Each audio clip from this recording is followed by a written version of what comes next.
geçmişten kalan, aşka tarif yazdıran bir alaturka hüzün, yüzün kıyıma vuran. Anne karnı huzuru, çocukluğumun sesi, senden bana şimdi zamanı sızdıran.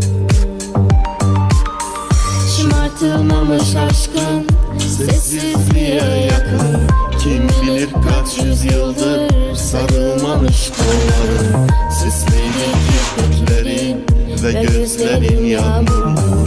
Yorulmuşsun, hakkını almış yılların. Elveda, bir belalı başımsın elveda. Beni fark etme sakın, omuzundayız bırakma, yüküm dünyaya yakın. Elveda, hep aklımda kalacaksın. Elveda, sen eski